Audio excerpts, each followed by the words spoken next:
other news, the first ever sports newspaper in the country, Yetu, has officially hit the Kenyan market. Standard Group employees all over the country were out in the streets early morning to introduce the new paper to the rest of the country. Kenyan's Shamulu tracked the Standard Group teams across the country and filed this report. As early as 6 a.m. Tuesday morning, Standard Group employees took over the streets in Nairobi and other major towns across the country. Their target, to sell copies of the newly unveiled all-sports newspaper, Yetu.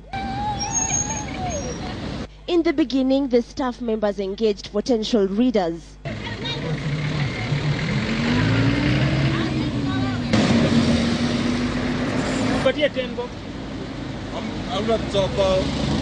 Marketing the new sports newspaper, and then easily won the hearts of many readers.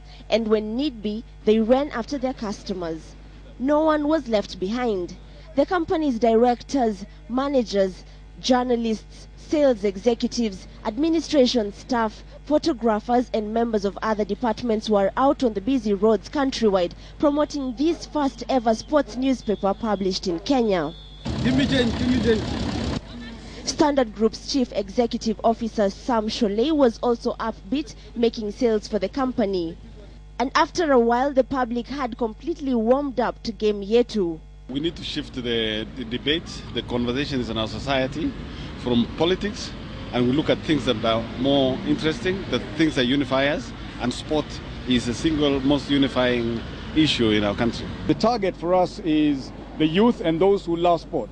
And today I was enthused and really energized and encouraged by the fact that women also were significant recipients of this paper, and quite a number of them actually bought our paper today.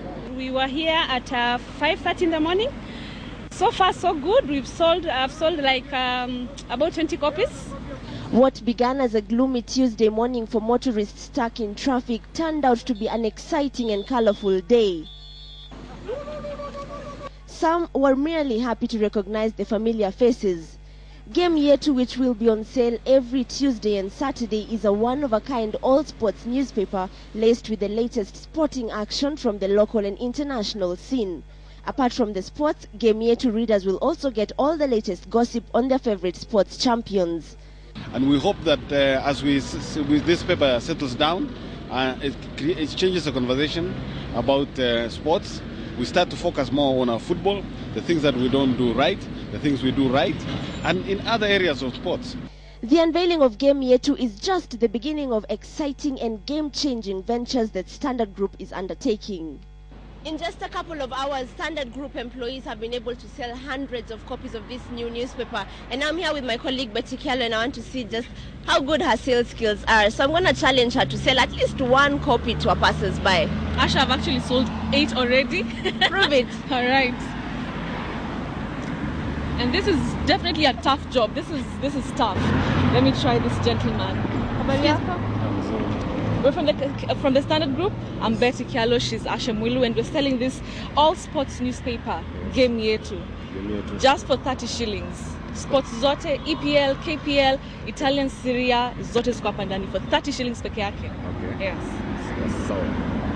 So it's a good thing, eh? It's a great thing. It's a great product. Sports zote, ukitaka hapa ndani. 30 bob peke yake. Tuesdays na Saturdays. Tuesday na? Saturday.